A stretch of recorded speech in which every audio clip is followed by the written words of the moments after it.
Welcome to Writers Blockbusters, the show we treat the final edit of the movie like the script. I'm one of the hosts, Bob Rose. You can find me at Thundergrunt Bob on Twitter. And right now, Jimmy is going to introduce himself. I am Jimmy George. I am a screenwriter and script consultant. My Twitter handle is at Jimmy R. George.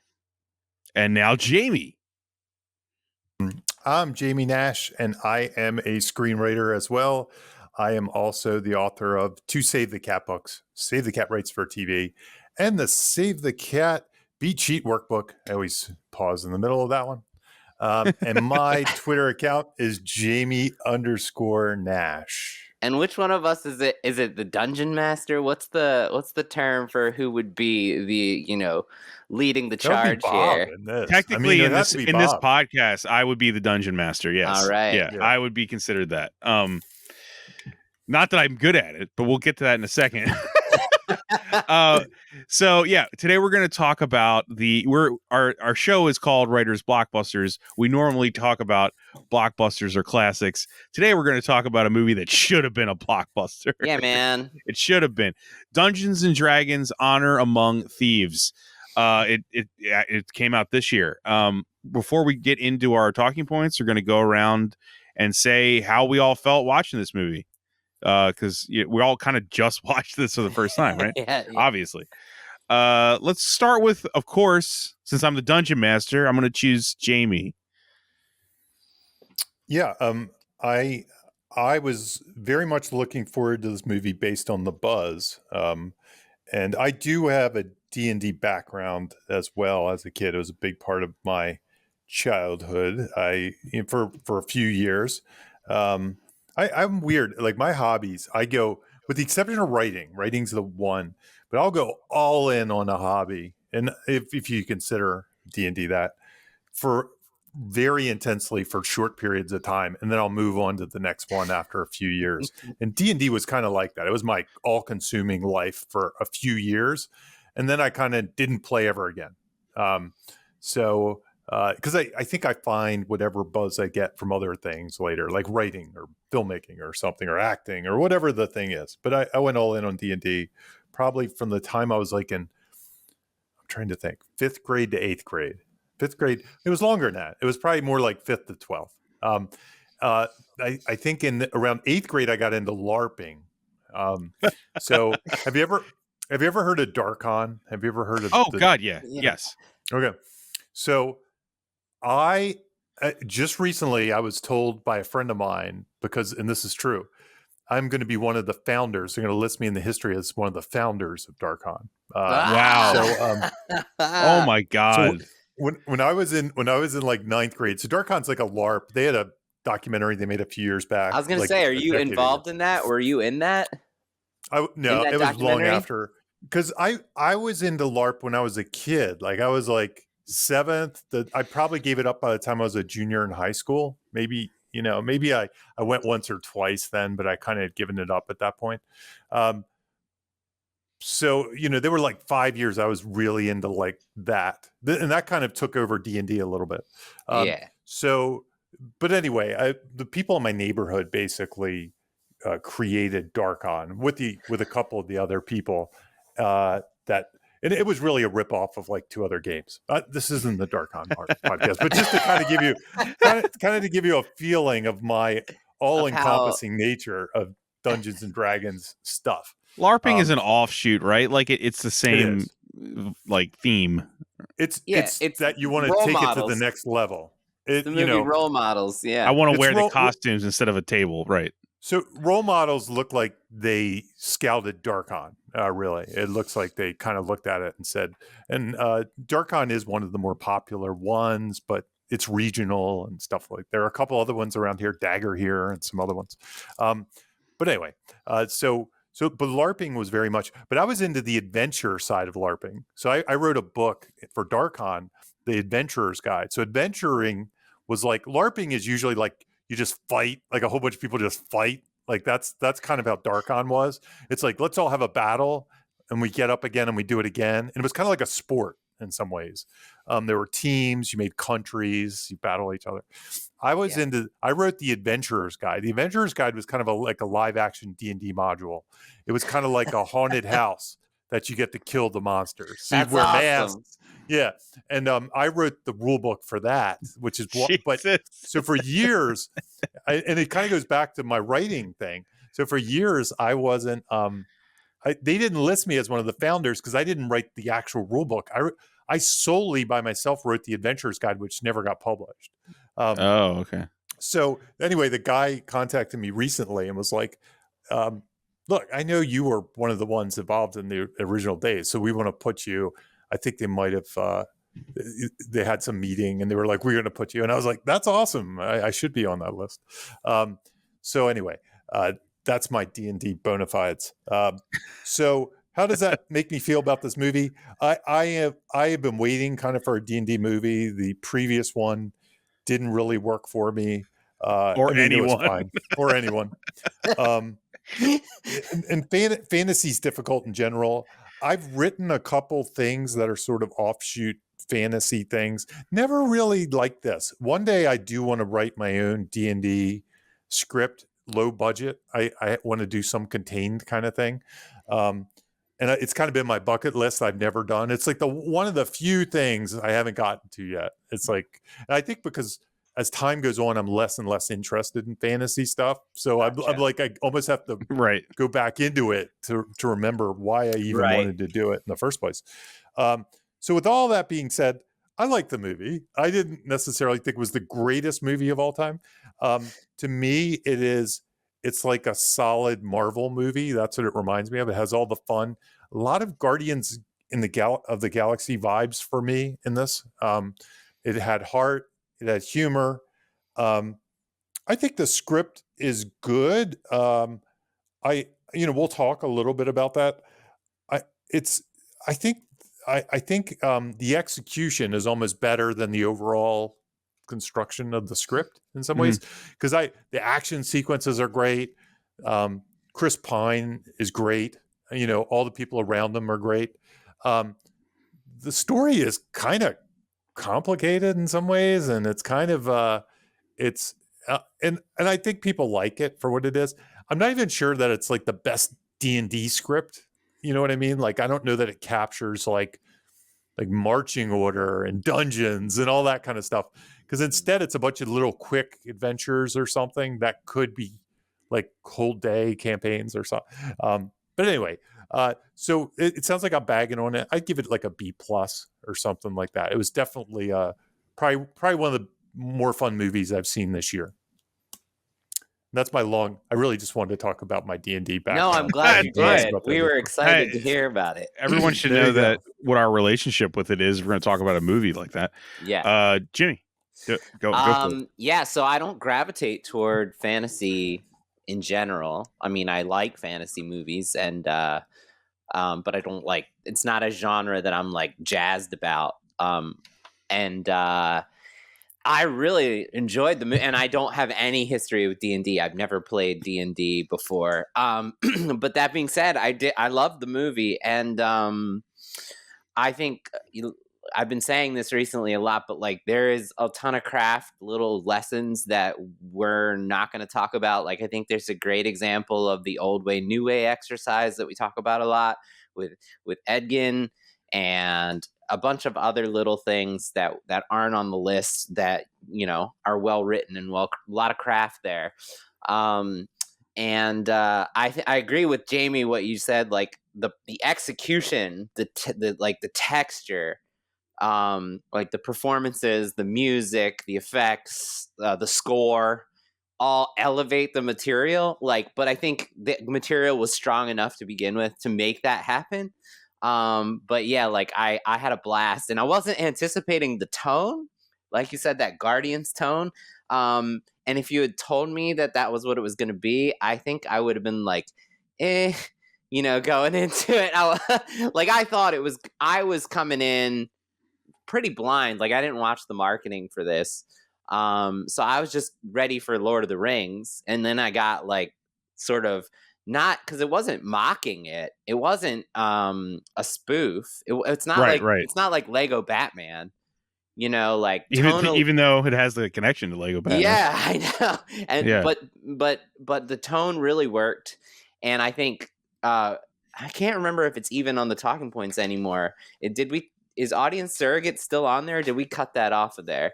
I think Chris Pine's character being sort of an audience. I think I deleted that. I think you did. I don't see it. I didn't see it. Yeah, like Chris Pine's everyman, even though he is aware of magic, he's still pretty much everyman in a magical world. And that choice because that doesn't happen in Lord of the Rings. Like that choice to have an everyman who doesn't have any magical abilities or know much about magic, sort of navigate us through the world. It was really helpful in making it all work and come together. So yeah, I had a good time. Cool. For me, let me just start out by saying, since Jamie said his relationship with D&D, my relationship with D&D is in my late 30s, all of my friends re-embraced it, right? And just because of the re-embracing of it at such a high level, right? Everyone is playing D&D. I leaped into a game with some friends, right? Let's say this. I played for probably, I would say, about 10 weeks, right? Wow. But I think they all assume that Bob Rose, that they know from, the things that we do, I would be incredible at D&D. It's storytelling, you get to be characters, everything, all this stuff, right? The truth of the matter is I was absolutely horrible at playing D&D. I hated it. I hated doing the math and all that stuff. I hated all the rules. I hate acting. Like with my friends in a room, I was like, we have to pretend to be other people in a room by ourselves. Can't we just hang out? I'm not making fun of it. I'm just laughing, imagining I'm making you. I was just I don't know. There's something about D&D and me that did not work at all. So bad so that some of my best and closest friends basically kicked me out of D&D. Like, and it's like, socially I do all right. And like, that was like the one time I was like, fuck, did I just get like kicked out of D&D by some of my best friends? Yes, I did. I was that bad at it. We did a podcast. Somebody invited me on a podcast that was going to play a campaign, not D&D, but another role-playing game. Right. Like Pathfinder, like a year ago. And it was two improv actors I know and me playing the game. And I went into it and I was like making all these really like outrageous choices. Like I just went into it like full into this like wacky character.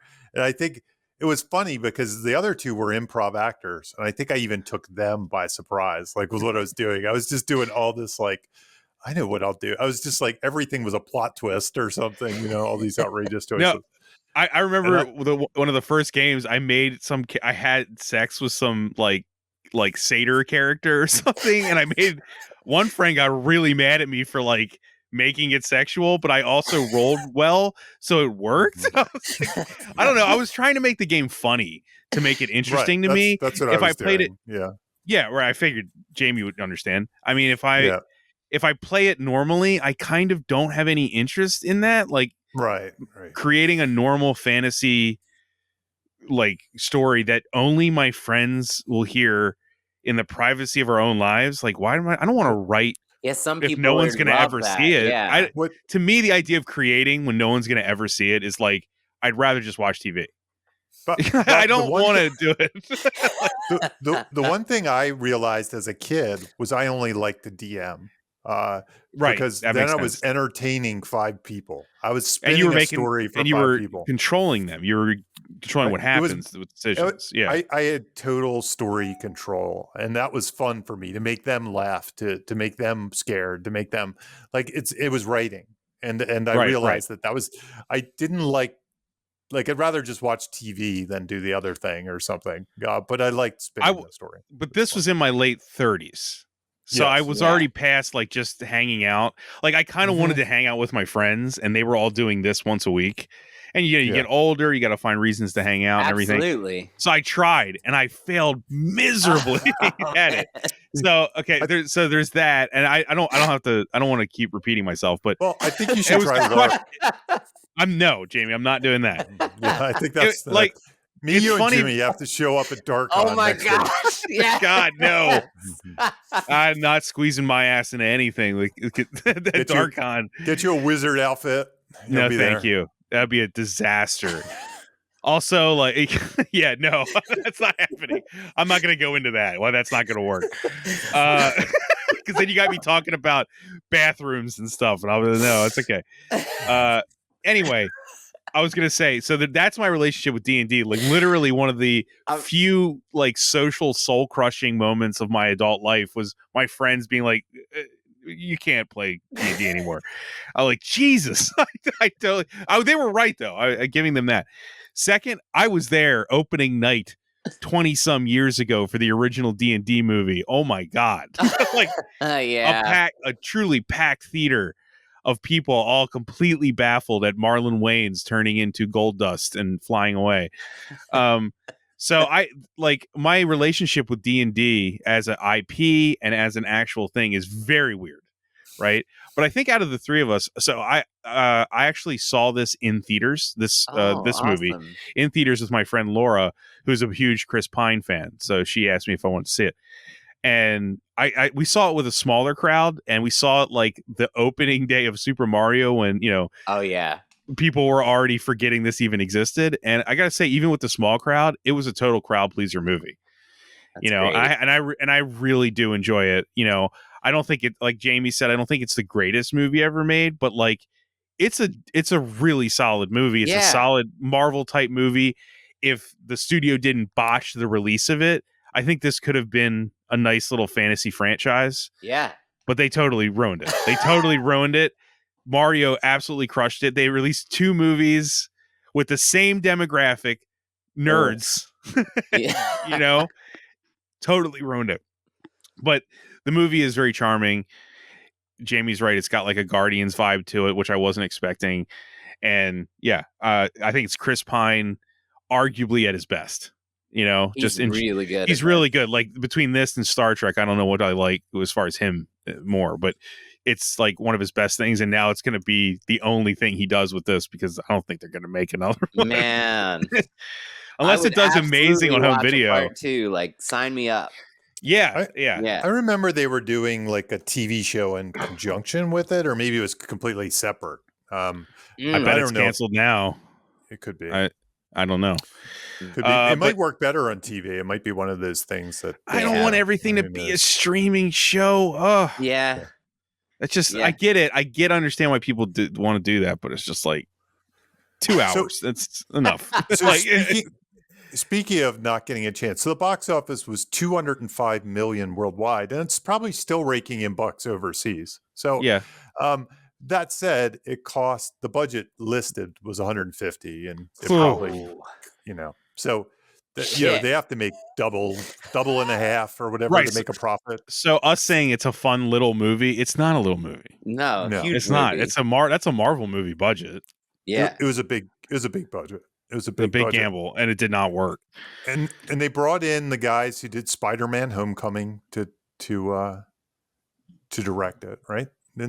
Well, I do know this. John Francis Daly is one of the writer-directors. He's the kid from Freaks and Geeks. Freaks and Geeks, yeah. If anyone doesn't know that, yeah. And Bones. So when I say they brought in the guys, I think they wrote Spider-Man: Homecoming, right? Yes. I believe they did. Look. I'm looking at IMDb right now. It's loading. Come on, who wrote this shit? I was about to ask who wrote this shit. Yes, he did. He did. He wrote Homecoming. Yeah. So it's Jonathan He's also Goldstein. Mitch from Waiting. Remember Waiting? Yeah. Yeah. Jonathan Goldstein and John Francis Daly are co-writers. They have a long history. I think Game Night is on there. A great movie. Movie. Yeah. It seemed like that's the one that Horrible Bosses put them on the map. Horrible Bosses. They were a comedy duo for a little while, and then they ended up in the kind of Marvel thing. Yeah, here it is. Sorry, for some reason it's taking me forever. I see. So here's the list. I see Bones, Horrible Bosses, The Incredible Burt Wonderstone. That another one of my hobbies that I went all in on, magic. So another movie I couldn't wait to see. That kind of disappointed me. I like it. It's okay. It's okay. Cloudy with a Chance of Meatballs 2, I see here. Horrible Bosses 2. This is Jamie's Vacation, favorite Spider-Man part, just Homecoming. listing the movies. Jamie Vacation. lives for this. Vacation Friends. I don't even know what that is. And Dungeons and Dragons: Honor Among Thieves. Well, this was a short list, so I figured I'd just Yeah, it's a short give list. you We gotta get that moment in where Jamie just lists movies. Unfortunately, It's cool to can't see like an list actor the box turned office. writer director. I mean, he's a child actor turned writer director.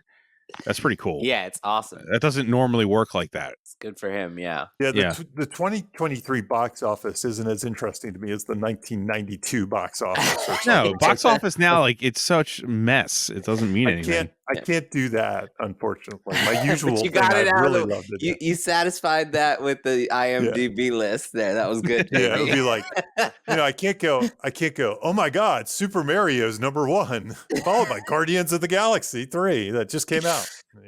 Just not as exciting. It's not as exciting.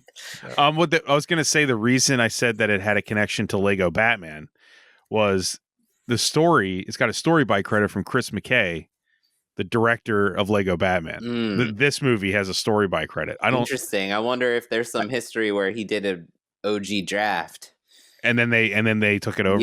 Yeah, possibly. Maybe. But he's also a comedy guy. These are all comedy guys. So this movie is made by comedy people. I think I saw in a interview that they did take an OG draft. They changed her, like maybe the girl, the daughter, and things like that came about that were slightly new. That the one thing I remember they kept, which is honestly a scene I feel like I've written before. I loved it. Was the speaking with the dead scene. It's incredible. my favorite sequence in the whole movie. Yeah, incredible. I think that scene came from an old draft. Did you watch till after the credits? I didn't. There's more. The credit tag is the corpse saying, the "Is anyone going to guy. is anyone going to ask me a question?" This is a spoiler podcast. I don't feel bad saying it. Yeah, no. But it's the corpse again saying, "That's is anyone great." Man, I watched it twice, and neither time did I watch the. You didn't stay for. You got to stay for the credits these days, man. Yeah. Oh man, It's great because it's not teasing a sequel. It's just a payoff. Yeah, it's great. It's just a payoff. Okay, all right. So we got who wrote this shit. Did you have any more on that, Jamie? Did you want to expand on those people? There's a fourth guy, Michael Gillio.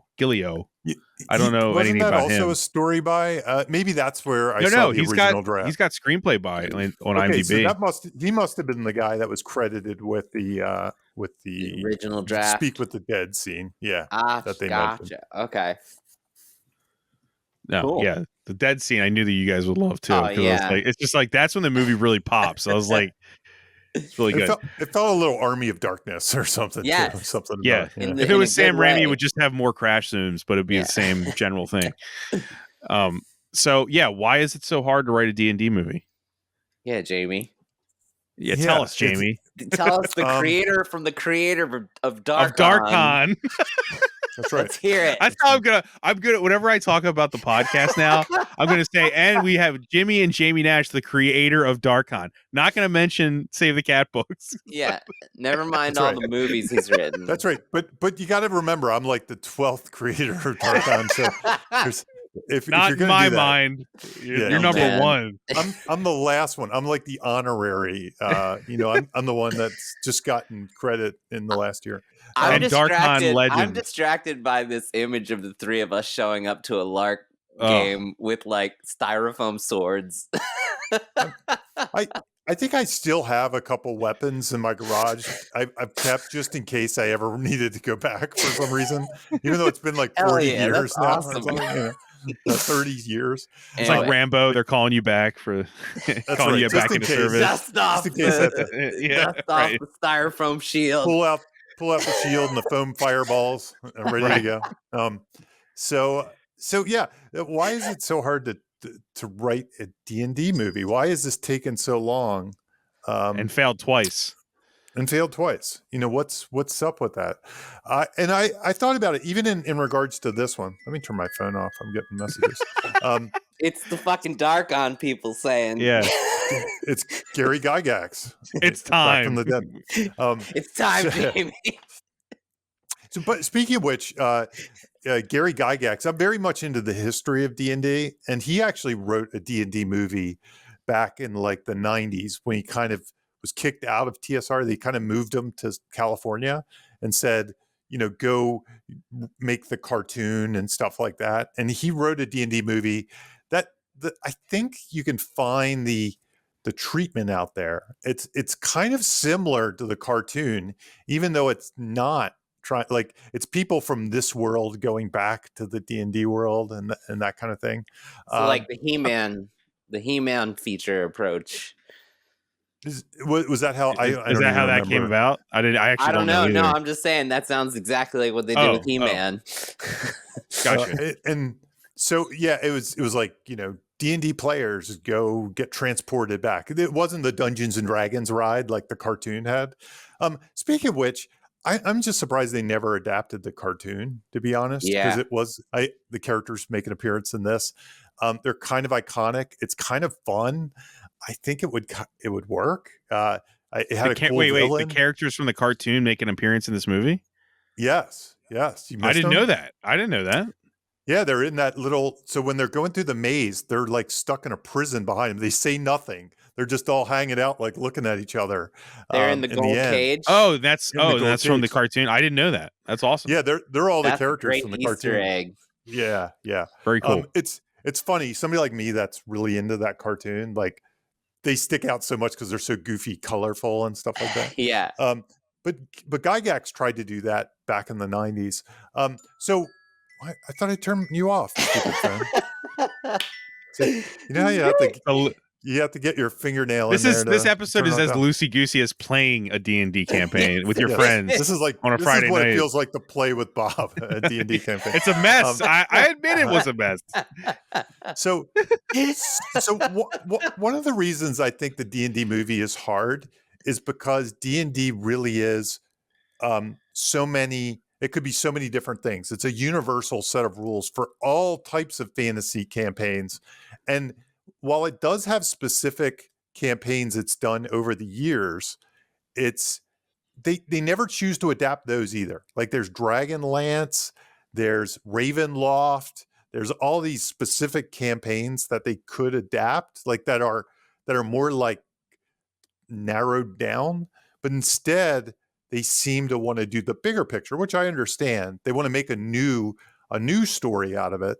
But the problem I have with that, like Ravenloft's a vampire storyline, and that's a very specific D&D thing, that you'd go down. Dragonlance has a very Lord of the Rings kind of feel to it in some ways in a D&D world. But what I feel like when I look at this one, the log line is not that exciting. It's just not. So you really are selling it's D&D, but then what is D&D? It's fantasy that encompasses almost every fantasy aspect thing you could possibly have. Yeah. It's so big. So I think that's the problem is it's so big unless you like really do a take on it. The concepts don't necessarily pop. And I think that's even true of this one. I just think this one is executed really, really well. But this one doesn't necessarily have a take on it. It's just kind of, this movie doesn't even necessarily feel to me like a D&D campaign. I was going to say it could just be called Honor Among Thieves. Yeah. And not the D&D thing is, I think, almost a marketing thing. Yeah. It works without it. It doesn't matter. Jimmy let's liked it, and Jimmy doesn't have in there. Yeah, or something. But otherwise, it could be anything. Jamie, the owlbear and the cube are the two things I recognize from my time playing. The gelatinous cube. But I'm just going to say, like, I know the person, Laura, I saw, or my friend I saw with, she loved it. Jimmy, you loved it. These people you don't have any relationship with the material. Yeah. So I don't think it matters. I think that's kind of the point, is this works because it doesn't really matter about the D&D part, right? But when go ahead, Jimmy. So that's the thing of why doesn't a D&D movie work? Because I think this movie works just fine. But why doesn't it work on that, like, exploit the IP level? Like, we're studio execs. Why can't we exploit this IP and make $1 billion like Transformers did or something? Why doesn't it work? Is really the question. That's for part 2 and part 3. Like you keep. Because Transformers has Optimus Prime. it has a character. You can It like be has like those iconic things that you want to things see on screen. But that are who's yeah, a character of D&D? You are the character, yes. right? Like it doesn't The have like audience a surrogate nature of it is tough. Yeah. right. No, but Right. Jamie, go ahead. And that's what I was going to say was like if you go down the specific paths like the Dragonlance paths and stuff like that, they do have characters, but it's a little bit like going to Heir to the Empire, which I know they're doing a movie of. Like, does anybody really care? There is a niche group of people that really love that, but there's a lot of people that have no idea I who actually don't those. know that I'm much about it. So so Yeah, like fucking excited that's what the new about about Dave Heir of the Filoni. Empire. That's the new Yes. Dave Filoni movie, right? I haven't yeah kept up with any of the shows, but I'm a huge fan of that novel series. I thought it Okay. was yeah. I mean, done forever. But D&D kind of has its own version of that. But the difference between Heir to the Empire and D&D with those novels is Star Wars has already exhausted their larger Yeah. specific take kind of thing. So now it's getting to Heir to the Empire. It's like it has to go down in the archives and find the smaller things to kind of exploit. Yeah. Where D&D, it would be like starting with Heir to the Empire. Like if you had, let's say, imagine if you had all of Star Wars was books or something or comic books, and you picked like Heir to the Empire as the first thing or something. It would just be kind of unusual or something. That's Yeah. kind of what I meant by that. Not Well, to pick on Heir to the Empire. I wanted This to. this should have been like this would have act if this was a huge hit. It would have acted as A New Hope, creating the Yes. IP itself, and then Yes. you would And then the Chris Yeah. Pine character would be the draw, right? That would Right, be right. you would be coming back specifically to see Edgin and Holga and they would and place him in Simon classic and Doric. campaign stories and Yes, stuff. and then they Yeah. would place Edgin and his team in all of those specific campaigns that Jamie's describing. Right, now. exactly. Now that we are like, we love those characters now. Yeah. Yeah, it's like Right. now what do they do in Ravenloft, the Exactly. vampire? What do they Right, do in the right. vampire story campaign? What do they do in the Mhm. but that is tough.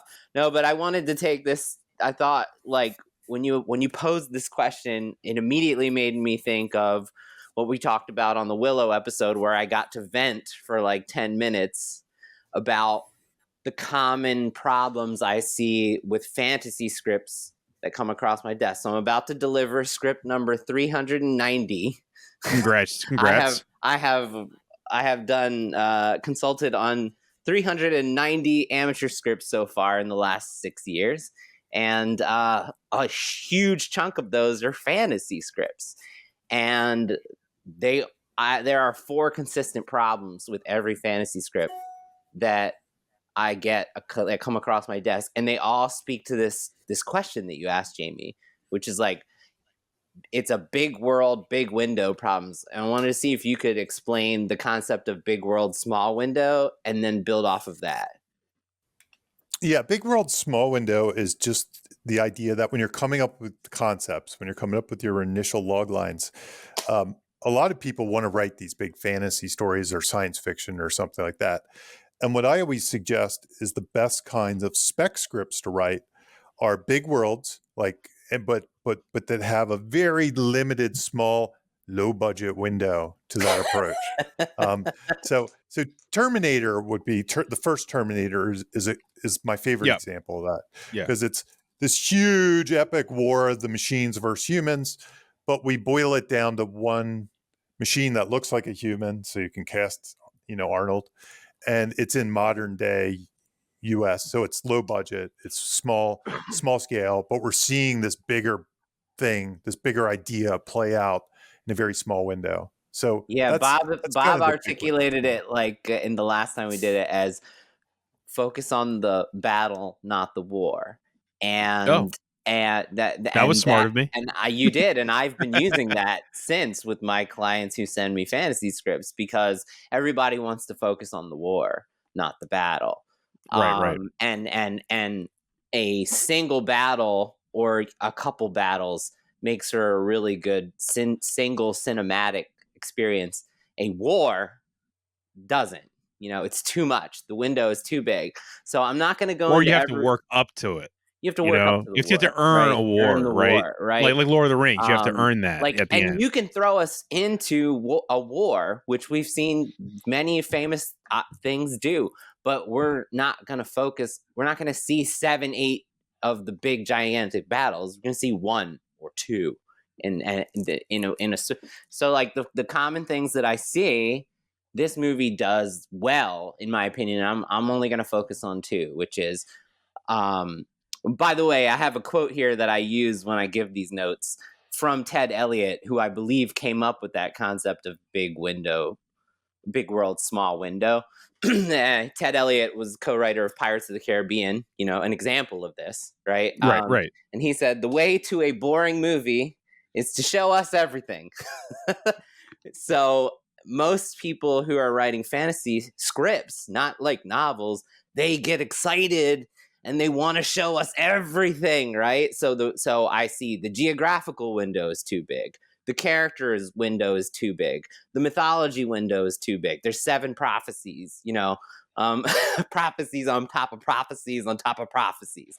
The magic window is too big. So I wanted to kind of just talk about 2 of those with this and give examples of how this movie keeps the window small. Right. So I'll talk about first the character window. So I am constantly reading fantasy scripts filled with old man number 3 screaming, "Watch out for that dragon!" Right. Watch out for that orc. Hey, they're just trying to get like some extras paid, Jimmy. Okay. So what I try to like, for anyone out there, you might not have your producer hat on when you're writing these fantasy scripts and you get really excited. And the average fantasy script I read has, I shit you not, 40 to 50 speaking roles, just the main speaking roles, and then like 30 to 40 featured old man number 3s who say, "Watch out for that dragon." Every one of those people every one of those old man number 3s, because they say a line, the rules are they then have to be paid more.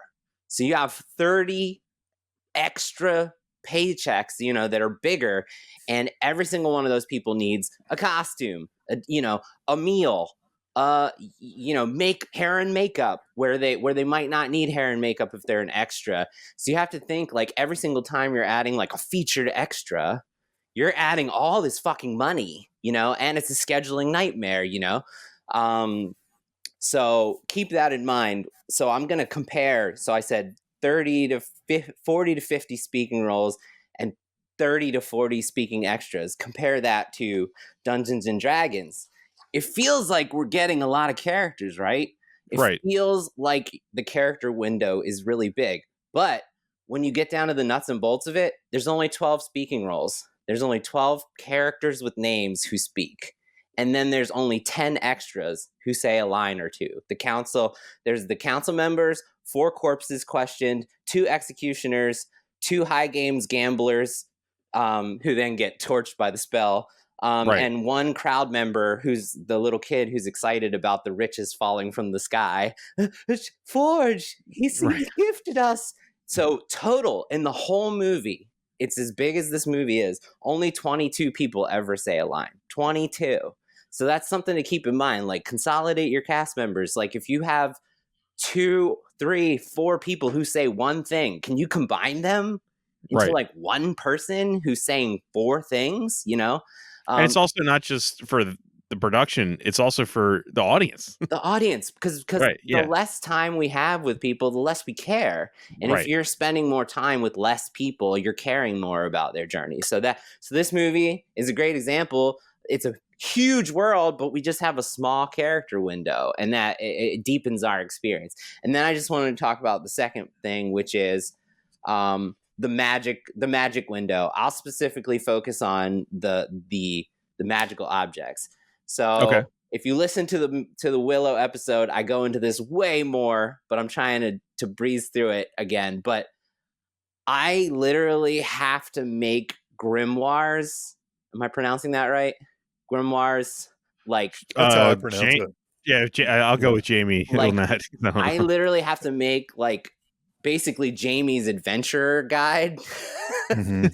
Every time I read a fantasy script, I literally have a document that I put on the side that I cut and paste to as I'm going, because they're so overloaded with the magic window is so fucking huge that I can't follow it. And by the end of it, I always end up sending my clients who are writing fantasy scripts this like 20-page grimoire that I pulled directly out of their script. And I'm like, that they probably didn't even make, right? Like, right, they didn't even make, right? And I'm like, yeah. this is literally just explanations of all the shit that you're trying to keep me like engaged in. And like, Right. and so, you know, we have 5 to 6 magic systems. We got white magic, we got black magic, we got blue magic, we got gold magic. They all need their own explanations of how black magic works compared to gold magic. We get 30 to 40 magical objects, and they're all like, this thing does this. And 30 to 40. And then on top of that, we have like 40 spells, all with their own explanations. This spell does that, which we get in this movie. So in contrast, I want to just compare. The example I used in Willow was Ghostbusters, because it is magic. Like the things, the Ghostbusters magical objects, there's 4.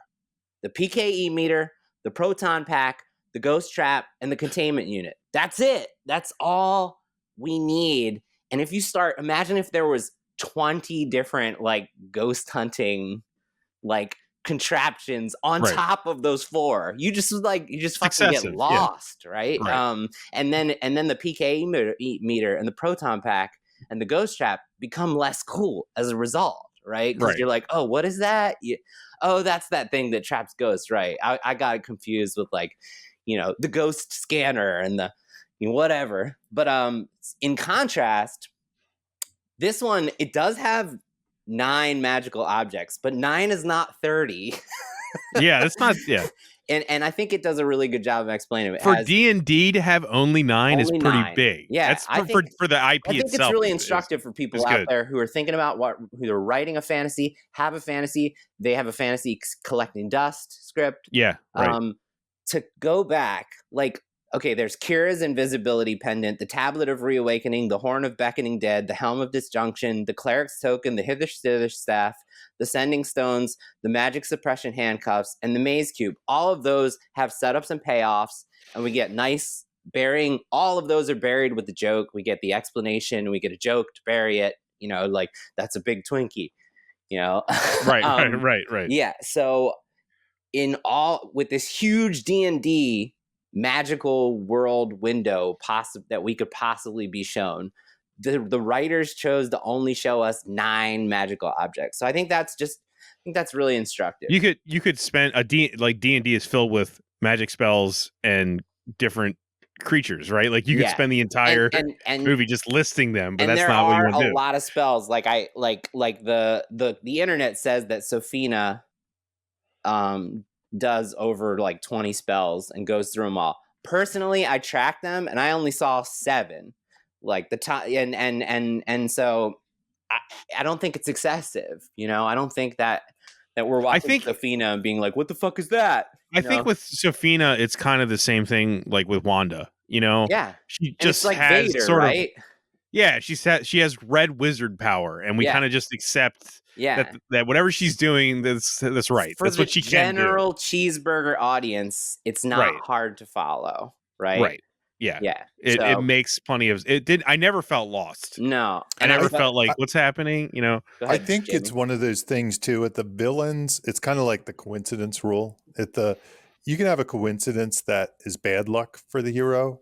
You can also have villains that have powers we didn't even imagine. You know what I mean? Yeah. Like, it's okay. It makes it harder, so it's satisfying. But if the hero pulls out, you know, the death spell out of their butt all of a sudden, that you're like, why didn't they just use that in the beginning or something? That's not as fun or fair to the audience. And to your point, Simon struggles with all of his magic. That's his arc. It's his arc act, and then it takes that growth before all of those spells end up working, and that's why we're able to follow along with those spells, because we see them fuck them up, or we see them as a joke, like the candle flame, you know.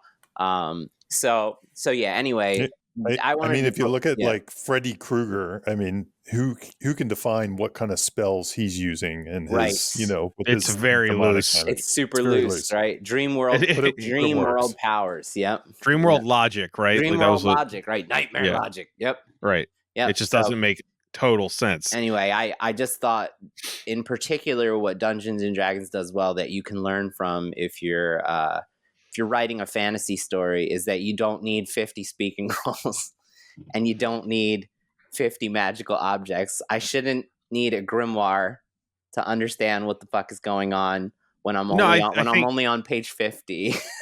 I think that this point, Jimmy, is maybe the most important one for people that were like, I don't know anything about Dungeons and Dragons. How am I going to enjoy this movie? Mm-hmm. Like, you know what I mean? Like, Yep. to do what you're saying wrong would have Mhm. made this an unwatchable dumpster fire. Yes, It would and just that's be why terrible. it works, because they kept the window, all those windows I spoke of, character, mythology, magic, geography. There's only two warring factions, right? And they're not really even warring, the Thans and the Harpers. They're just sort of they're sort of in conflict with each other there.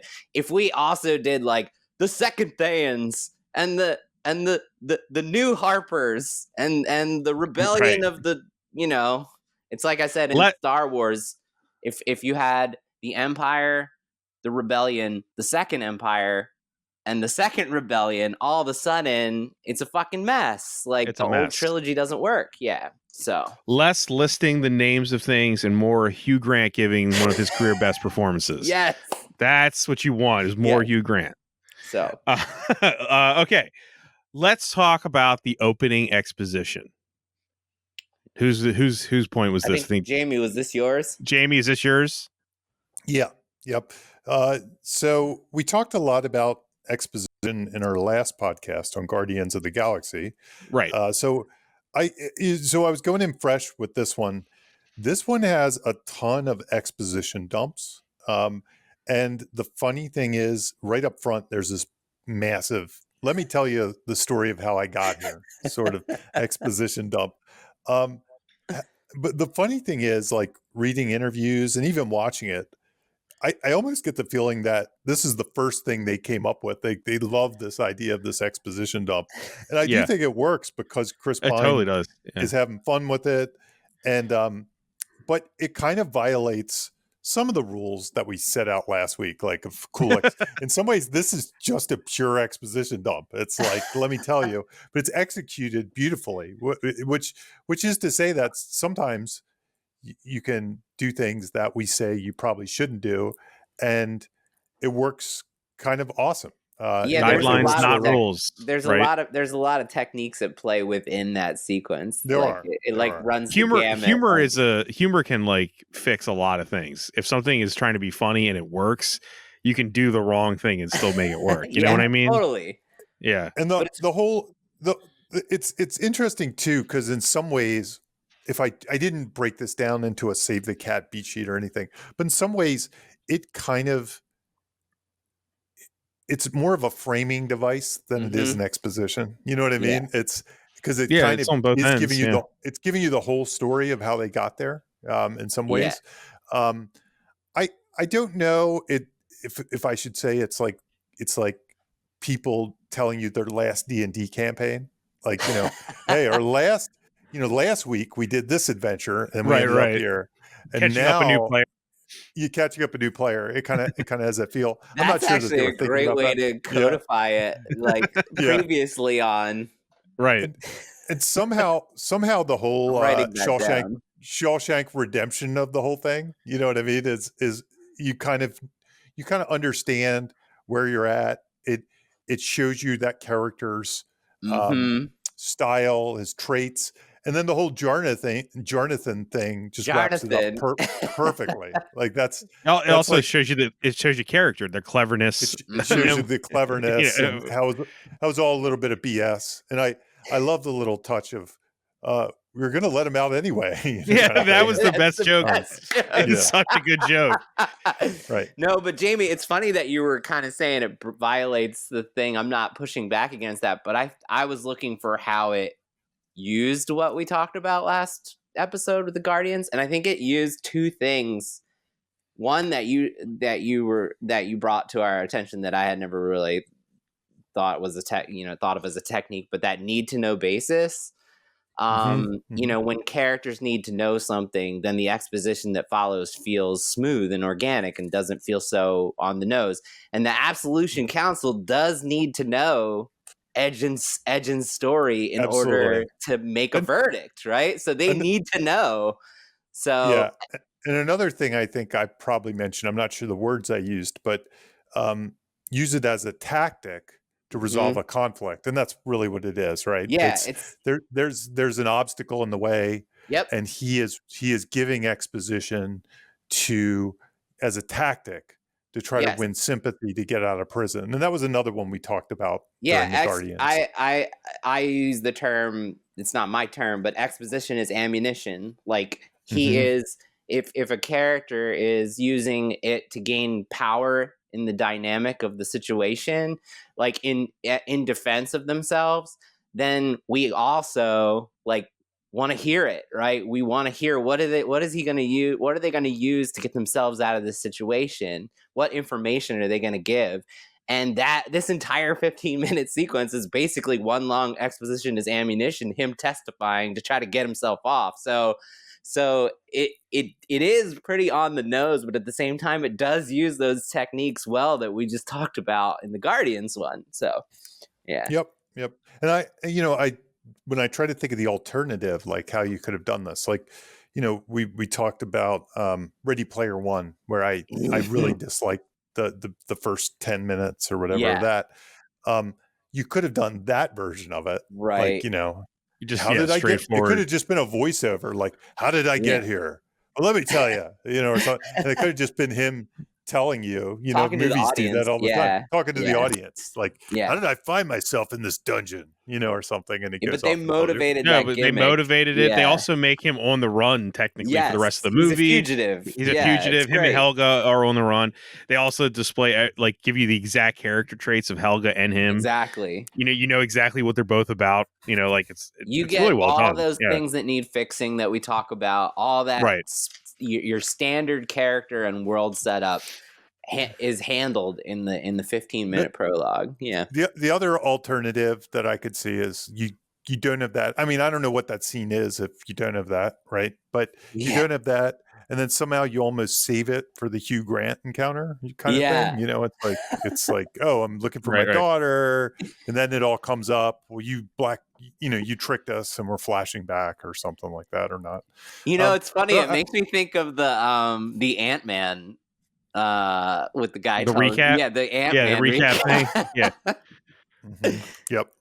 Well, that's hilarious. Like that, like I said, humor. If you've got that tone, if you're playing with that tone, you can really break some rules. And it's as long as it works and make it feel fresh. Right. Yeah. Right. Yeah, I can almost see that a script like this would be exciting to read the first 10 minutes as opposed to they're giving me a data dump. Sauron and his army. Yeah. This one you'd be like, wow, this has got a great voice. I like this character. This is fun. It's got some good stuff. And like even the beginning, even the little teaser scene before it is kind of, they set it up so serious and everything, and then it's like it kind of gets undercut by Chris Pine in some ways. Like you said, though, it's a perfect bookend too. Then you get the Hugh Grant version at the end, to show, it's just a great bookend. It puts a ribbon on the whole movie. It does really well. So general thoughts about heist movie structure. This is a heist movie. You just mentioned Ant-Man, which is a heist movie too. That's funny. Yeah, I did. Yeah. And the only thing I wanted to mention here was, in some ways, this isn't a heist movie because the final heist is really saved to the finale, which happens in some heist movies. But the funny thing about, if you look at Ocean's 11 and you look at some other classic heist movies, there's always this, and when I've written heist movies, there's always this question, right? Your movie's about the heist. It's like, we're robbing Fort Knox. So what do you do for 2 hours? Do you rob Fort Knox for 50 minutes? Do you rob Fort Knox for 20 minutes? What do you do the rest of the time? So what most of these movies I've noticed have to do is preparation has to be at least half the movie, right? And Right. part of the preparation is bringing the team together. So it's a little like the 5 point finale where you like gather the team, then you start planning the thing, and then there's a surprise, and then you got to do, but they're definitely whereas most movies, you bring the team together in the debate section in Act Yeah, One. early It on. would be the Yeah. first 25 minutes. But I think these movies usually have 25 to 50 is gather the team and get some initial piece of information. Then some movies actually do the heist minute 50 to like 75. And then there's usually like heist movies usually have like minute 75 is aha, I'm double crossing you, and then there's something else, and then maybe there's a Someone takes the second heist. loot, and then they got to Yeah, get the heist. They got to heist it from the untrustworthy ally that Right. betrayed them. that's Yeah. one method of it, and then this one goes the other route, which is the heist is the finale. So it's like Yeah. 75% of preparation for the heist, Yeah. and then the last 25% is the finale. And I think it makes sense for this movie because we didn't really come to see just a heist. We came No. to see D&D dungeon crawl kind of adventures, and basically they're the preparation for the heist. Is They little use that as dungeon our crawls. entryway into the expanded parts Right. of the Right. window that we are going to see. Yeah. Yeah. I mean, they Right, kind of right. do But two heists, Yeah. sort of They like heist they the heist they do. helm. the helmet, and then yeah, Yeah, that's a good point. yeah, Yep. In some ways, heist movies, and they're both Golden Fleece movies. I won't talk about the thing we always talk about. You're gonna The wind up Save the Jamie Cat. and pull the yeah. string. Yeah. And Pull the Golden string. Fleece is- But Golden Fleeces are sports movies and heist movies and quest movies. And you can kind of get a feel like a sports movie might be like, okay, we're getting ready for the big match, but there's the match before the match. We have to win one to get the next one. And then, so in the middle, there's like gather the team, practice, get ready, win the first match, all the stuff. And then the big finale, match in the end is usually what happens. And it's similar in heist movies. They have similar kind of patterns to their storytelling. The gathering the team here is pretty subdued. It's like kind of the one moment maybe is the wizard, but like it's not. I don't feel like there's like a montage gathering the team montage on this one. Yeah. It's four people. The team's small. It's very small. It's really small, right? Yeah. Which is another weird D&D thing. It seems almost, I guess D&D's often played with 4 people, but I don't know. To me, it seems like D&D usually has like a slightly larger party or something like that. Gotcha. I don't know I mean, why. there's also you can also count Zank or however you pronounce his name. Yeah, he's kind of 5. Yep. Yeah, but it didn't have that like major league type feel with like let's get the crew together type of thing. That's okay. I'm not saying that's a negative. Not it's just 11. Not at all. Yeah, it doesn't have a big team. So yeah, and they get 2 of the people almost together. Almost they come so quickly together at once. Reversing expectations with subversion. Yeah, so I just wanted to talk about 2 scenes that stuck out to me. And I think like one of the strengths of this movie is it knows the genre expectations that it's playing with. And, we're not really going to go heavy into genre expectations, but, when you're choosing the fantasy genre, there's sort of this list of standard people, places, things, and scenarios, and even dialogue that the audience is familiar with and used to seeing. And they, that's, you're going to Taco Bell, you expect beans and cheese and lettuce and a tortilla or a taco in some shell fashion, in some right? fashion. And if instead you get no taco shell and you get like a pita, you're like, what the fuck is this? Lasagna. Like, you get lasagna. It tastes weird. Or where are the beans? Right. Taco Bell. Stop this metaphor. I'm hungry, Jimmy. So, but genres are like cuisine, right? And when someone's in the mood for some fantasy genre, then they're looking for those elements. They want to experience those things. That's what they're coming to see. And so you got to make a list of all of those. And then the secret to a satisfying experience is that people may think they want that thing, but they want it in a way that's surprising and that they've never tasted before, right? Oh, this tastes a little different. It tastes like my favorite thing, but just a little different. And that's where the subversion comes in. And this one does a couple of those that really stood out for me. And I think all of the great moments in this script are those subversive things where it's playing with the tropes and the scenarios and the characters, and it's doing something that's just a little different because it knows that we're used to it and expecting it. So the first one I want to talk about was the bridge scene. Yeah. For all of our just talk about like the world window being too big, the magic, too many magic rules. This is a scenario where like we're used to coming into this weird fantasy scenario where they have to do something crazy to get the object of importance, right? Right. And Zank goes with this huge long paragraph. They reach the bridge, and there's this paragraph of the most complicated things you have to do in order to make it across without the bridge collapsing. And the execution's perfect too, because it's like the filmmaking is actually showing what that would normally be like, right? Like they make you think that it's the gonna giant happen, shots right? of the bridge and showing like the sequencing of the rocks they make it a and little stuff. like techno music there, like it's right. like Morpheus telling Neo how they're gonna. It feels motivated. It It's absolutely like feels. This like is what we got to do, right? This is that we as the audience are meant to be able to follow this along, right? And you're like, this is fucking ridiculous. Yeah. And then the Simon accidentally just like puts his toe on the bridge and the whole thing collapses, and then it's a joke. Like, whoops. Right, the whole thing's a joke. And it reminded me the how of it, right? So what is that doing? It's taking a genre scenario and it's using comedy to reverse our expectations of how this is going to go. And what it reminded me of most is Raiders of the Lost Ark, when Indy shows up and the swordsmen are there swinging their swords, and here comes the duel, and he just pulls out the gun and shoots him. Like, I don't have time for this, That's like, which is funny because that scene wasn't written, right? Like that's not actually a written. That's true. But the how that's happening there is like they recognize, okay, this is a thing the audience is waiting for. They've seen this a million times. What can we do that's fresh, right?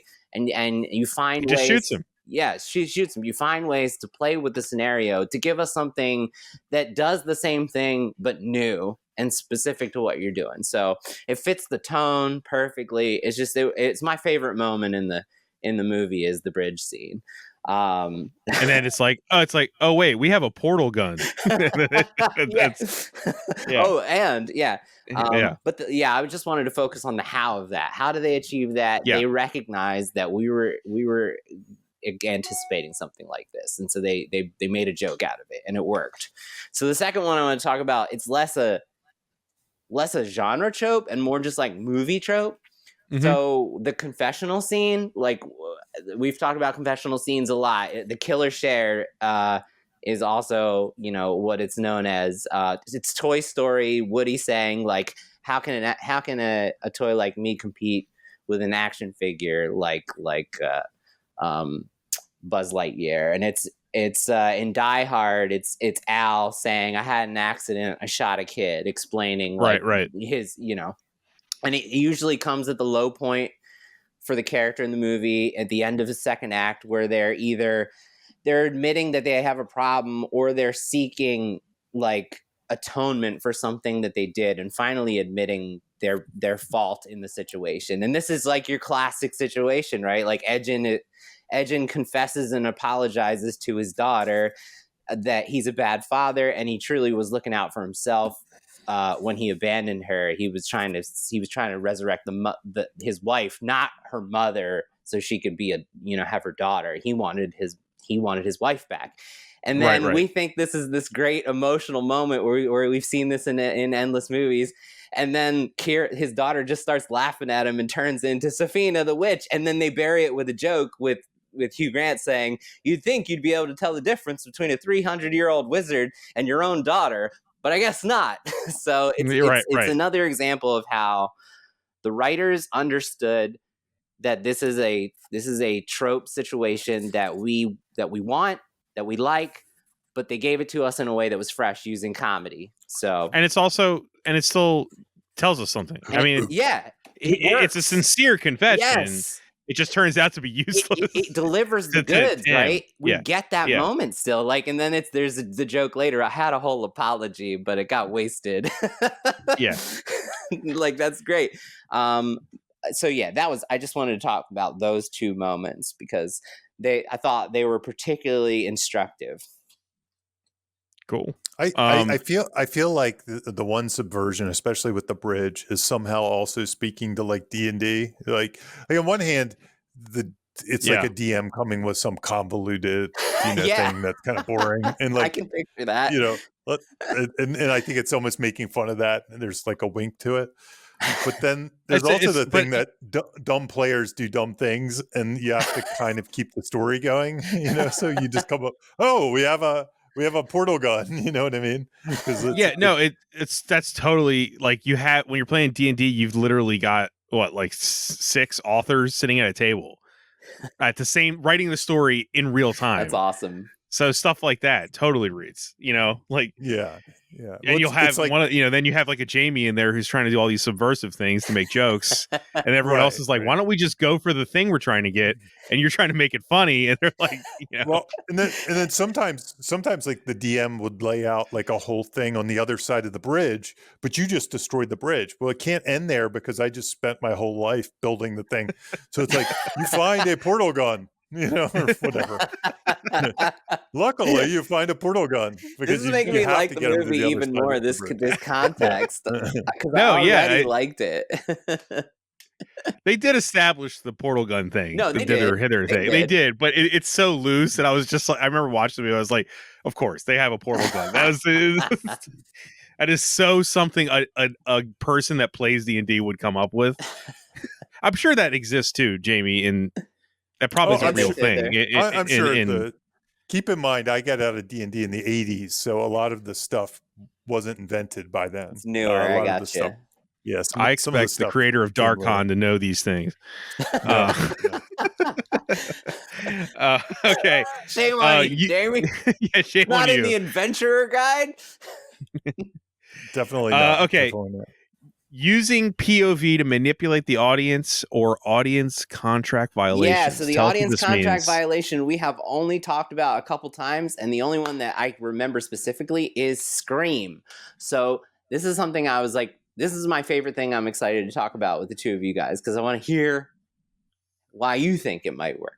Okay. So I will explain the concept, and I'll explain the Scream example, and then we'll go into this example. So often I vent to Jamie and Bob while I'm in the middle of a particularly difficult set of script butcher notes that I am reading a script where the character has a mystery goal and we are 100 pages in and the character is going from scene to scene, and intentionally the writer does not want me to know what the hell it is that they're doing or why or how they feel about it. We're just going from scene to scene. The character knows what's happening, but the writer is trying to create a mystery that isn't actually there, and doesn't understand that arc plot, because there are always exceptions, but this is particularly something you have to proceed with caution with if you're trying to do it with an arc plot. Your cheeseburger stories, right?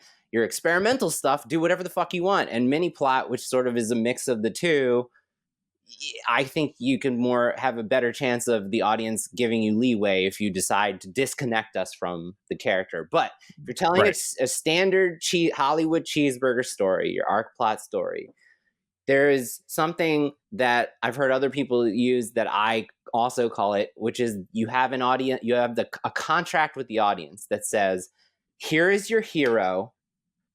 We are on this journey with this hero. We are going to be aligned with their perspective as often as possible. When they learn something, we learn something, or we learn it soon after. When they have an agenda, we will learn what that agenda is, why they're going about that agenda, and what they have to do to achieve that agenda. When they feel emotions, we will feel the emotions. We'll understand what emotions they were feeling. We won't just look at them and not know what they're feeling. They're our hero. They're our guide into the world. And I can't tell you how many times I'm reading a script where the character has an agenda, the main character, and we don't know what it is. The character is feeling emotions, and we're intentionally made ambiguous as to what it is they're feeling or why or what they're feeling about. He's crying, but we don't know why. And they wait like 50 pages to explain why he was crying. So I call those audience contract violations. I'll use another example, The Matrix. I've used this before, but I'll just use it again. It's the classic example I use. There is a scene in The Matrix where Neo goes in and speaks with the Oracle. We see that conversation. We learn what Neo learns from the Oracle. Trinity has the same thing happen. We do not see that conversation or learn what Trinity learns. That works because Trinity is not our lead. She is not our main perspective into the story. It's not an audience contract violation. But what I read a lot is that thing happening with our hero goes into a room, has a conversation with someone. All we see on the page and on the screen is a closed door. We don't hear the conversation. We don't learn what they learn or know why they're feeling what they're feeling when they walk out of that room. And that is an audience contract violation. You're disconnecting us from your hero and what they're learning. And that, in my opinion, does not work in a Hollywood story, but I read it so often. And so Scream did a great example of this that worked. And then I'm going to build off of that and talk about this. Right. So the entire movie in Scream, we are 100% aligned with Sidney Prescott. We know what she's doing. We know why she's doing it. We know where she is at all times, her proximity. That's another thing that people do, where is our hero? Who knows? The characters in the story don't know. The audience doesn't know. Your hero just disappears, and we're just like left following the other characters trying to find your hero when we should know where they are. Well, so Sidney Prescott for the whole of Scream, we're completely aligned with her plans, with her fears, with her proximity. And then in the last scene, they flip the script and completely disconnect us from Sidney. We don't know where she is. All of a sudden, we don't know what her plan is. And she has switched the power dynamic, and she's calling Stu and shame on me, and the other guy. I just say Matthew Lillard and Skeet Ulrich. She's calling them, and she's somewhere off screen hunting them. And the reason that we sort of back and forth between each other thought it worked was because like they earned it, right? Like this is her power moment, right? This is her moment of empowerment, and it's like the arc, right? So it's like without that subversion, without that audience contract violation, the movie isn't as powerful, right? So it was like a really meaningful storytelling choice to do that.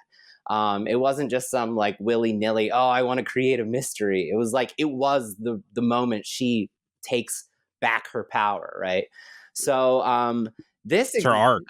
So this example, I kind of want to ask what you think.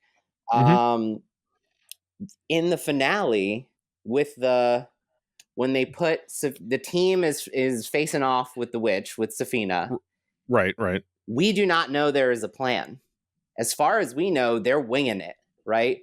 Which is in contrast to the rest of the story, where we learn all the details of their plan and we watch that plan unfold. And then when there's complications to the plan, that's the whole drama of the experience of watching this, right? The heist goes wrong over and over and over. And we knew what their plan was. And that's why we can follow along with the ups and downs. But in this finale, we do not know there is a plan, and they do. And that is an audience contract violation. That is the opposite of what you should be doing in an arc plot movie. But I think it works. So I wanted to kind of ask you guys, why do you think that works? I think the first thing I would say of why I think it works in this specific movie is because of something we already talked about, which is the opening. Okay. The opening literally has a plan, which we are not the Jonathan thing. Yeah. It's a plan that we are not in tune to. We know that there's something to do the with one it. plan. That's right. It's a plan that we do not in tune to, and then it happens and it works, and we kind That's of right. so there's like a little bit of trust there that there might be something happening with Chris Pine behind the scenes from the audience perspective. Yeah. So this works. It's like, oh yeah, this is kind of how they operate, how he operates. Yeah. How? So yeah, That's a good point. Yeah, That's Yeah. good. I remember we saw this. And I don't. You didn't mention this, did you, Jimmy? Black Widow. Do you remember Black no, Widow? We did see this yeah, in Black Widow. I meant no. Jimmy Yeah. didn't mention it. We did. Yeah. Yeah. So I remember Black Widow had something very similar to this. It's a weird thing in that it's like I once heard, going back to Ted and Terry, Ted Elliott, Terry Rossio, they once said like emotion isn't retroactive. So as long as you Mhm. feel okay in the moment, even though you get violated, as long as you felt good back then, it's not retroactive. Like you can't go back in time and take away the fun you had before you found out that they had a switch. You know what I Right. mean? So Yeah. every now and then, because of that, it doesn't add up. But I think the bigger sin is to kind of have a soulless finale because you're saving it for the twist. You know what I Yes. mean? Or something like that. Yes. That's the bigger sin. But if you can somehow double up the fun, like it's just as fun thinking they're doing one thing and then you trick us and they're doing this other thing, that's kind of cool. And I do think that is a trope of heist movies to an extent. That's true. Like, That's a good point. Yeah, that is. Yeah. I can't specifically remember the heist movie, but it feels like, Mission Impossible's the face mask pool or, stuff like Yes. that. They never let us in on. Sometimes they do because there's so many of those movies. But the original idea of the face mask thing was to trick us, the audience, at the same time. We think, oh no, they're caught and the bad guy, and then he pulls off the mask and it's Tom Cruise. So or that whatever. gimmick was part of. It was like playing into that audience contract. Right. I think so. I think so. Yeah, go ahead, Bob. I was going to say also with this, I think another reason it works is it gives a payoff to the daughter, to Kira. It pays off her ability. She has the disappearing ability and everything. It also pays off the bracelets. Yeah. Yeah. Like, you know what I mean? Like they set up two things prior. Right. And it feels those very, are very satisfying payoff. if there's a satisfaction to being like, she put this thing on that we already know what it does and she can disappear. There's like this whole, it's a great setup and a payoff in the moment of violating. So all of that violating execution that both of you described is what makes that decision, that subversion, that audience contract violation work. Basically. Yes. Those are great examples. Yeah, those are great explanations for why. Because I agree it's satisfying, but I was not sure why. Like, and so that I like that. I like that a lot. Yeah. Transition writing techniques. This is you, Jimmy. This is me. This is me. So this is my last little book report of the day. So imagine playing D&D with Jimmy. You would have books and everything out on the table. Absolutely, it'd be crazy. That's why I can't do it. It would drive me nuts. It's supposed to be fun. No, there's no way. It's not supposed to drive you nuts. There's no way. It would yeah. Jamie, your sound's off, I think. Yeah, isn't that what playing D&D is having books out on the table? Maybe so. That's true. You're right. Yeah. I just meant he would have a lot of them. Yeah. Maybe you were doing it wrong, Bob. Maybe you weren't playing D&D I was doing right. it wrong. I was doing it really wrong. Let me tell you. No, playing Darkon, no books. You just walk around with a You just foam walk sword. around with foam swords. You hit people. Way more relaxing that way. Foam arrows. Except you get some people are firing foam arrows at you. And, Yeah. I can live. And you'll That's be like, fine. this didn't hurt me. There are no rules. Yeah, right. Right. The one more thing I wanted to talk about that I thought was instructive in this movie is some of the transition writing techniques, because it's a part of the craft that a lot of people don't understand early on in their journey to being a screenwriter, that this is their job. And me personally, it's something that I didn't understand was my job until I started working with people who brought the scripts to life, and then they were having to manufacture transitions on set in the moment because they got into it, and they're, it's micro budget stuff, so there's not a lot of pre-production storyboarding and stuff like that, so you're figuring a lot of stuff out on the fly. But one thing that was constantly becoming a problem was I wasn't writing transitions in. So it was like this constant on the fly effort to manufacture something that would cut from one scene to another smoothly. And you as an editor, Bob, have experienced this, right? When people give you stuff. I think I told the shortest story I have is somebody that paid me very well to edit a short film, and he literally said, "Why doesn't this work?" And I said, "Well, the scenes have no ending, and then the other scenes have no beginning. It's just there's no transition."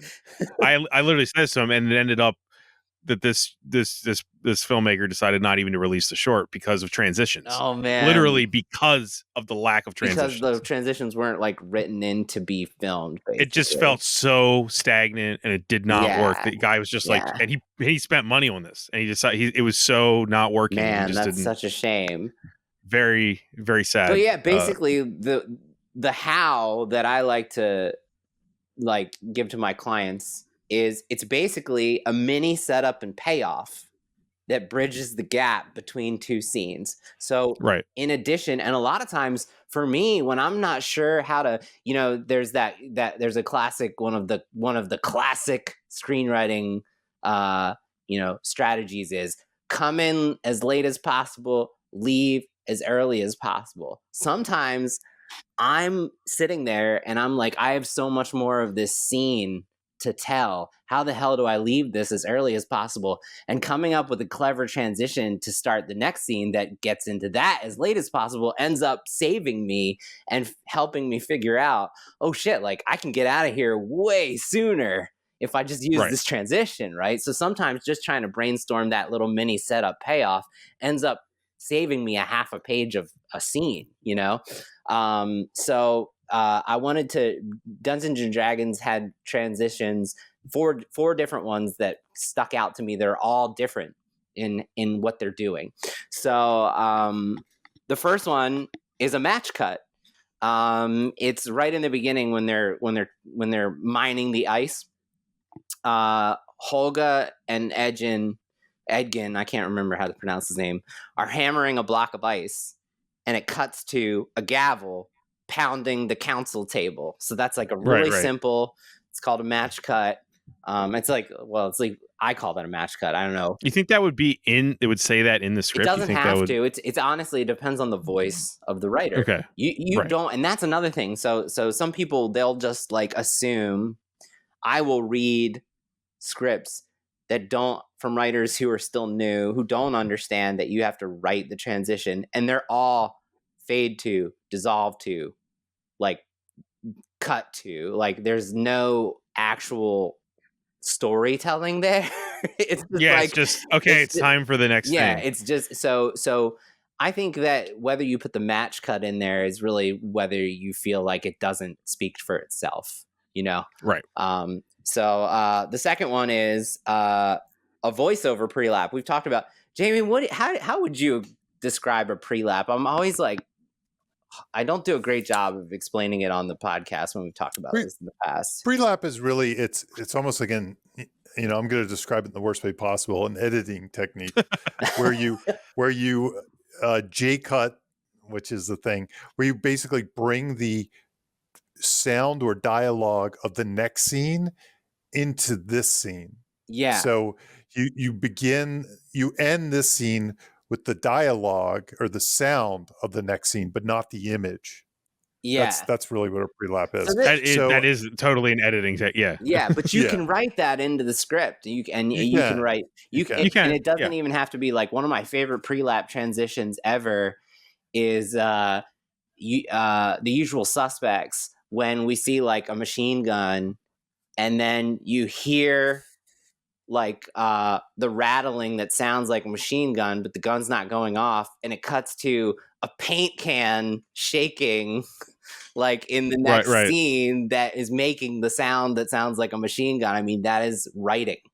That is an audio pre-lap. And how you would write that in the script is pre-lap, and you hear you would describe the sound. But a common way, let's say, I'm trying to think of a good example. Let's say they found a magic item, and they're like, and now they open up the treasure chest, and there's the helmet, and somebody says, "This thing, this is the stupid thing," but that dialogue is actually from the next scene, that when they bring the helmet back to whoever's going to help them or something. So I'm realizing now, as we describe this, that this example isn't a pre-lap. Okay. But the transition is it's a voiceover bridge. They ask him about.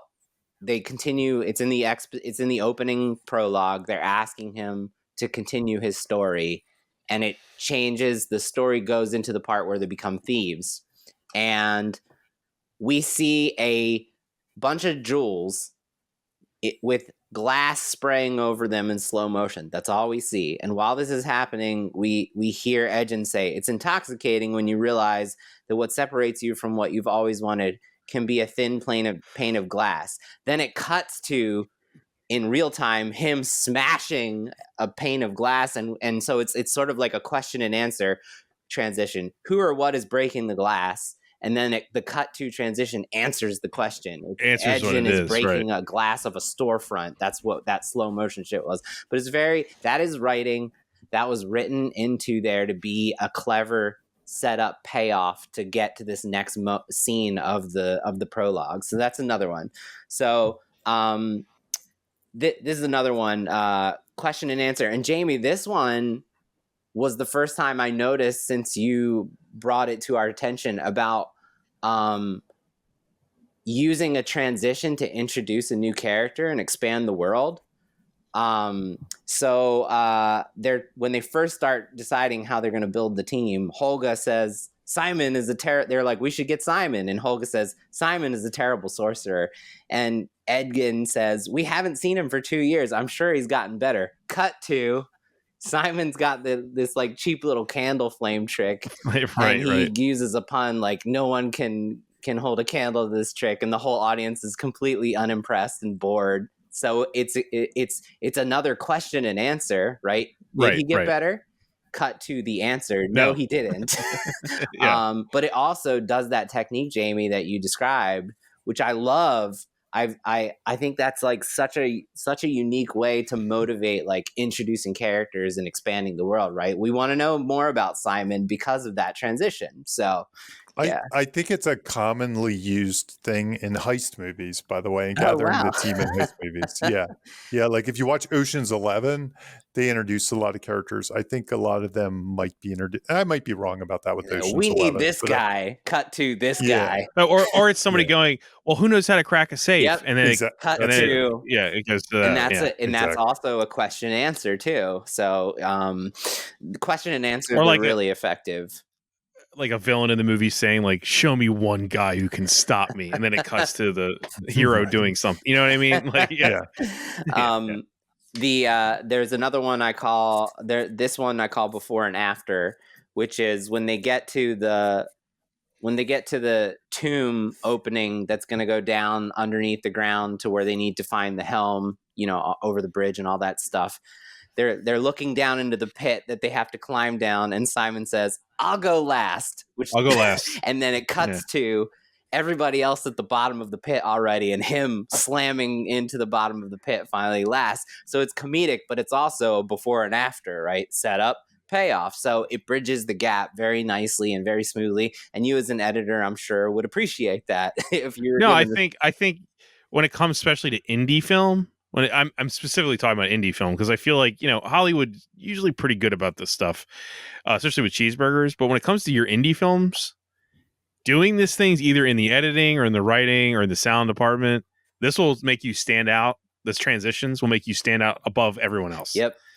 I honestly, it seems like such a small thing, but it's what makes you stand out. It energizes. It keeps, and as a reader, for me, it keeps the pages turning. It gives energy. It re-energizes the It makes reader you feel like you're on a to the path. next scene. You're in good We hands. are moving. We're moving forward, and we're going to do so in an entertaining way, right? Even if you didn't write something, add in like like Jamie said, a J cut, or add in like a stinger, like a audio stinger.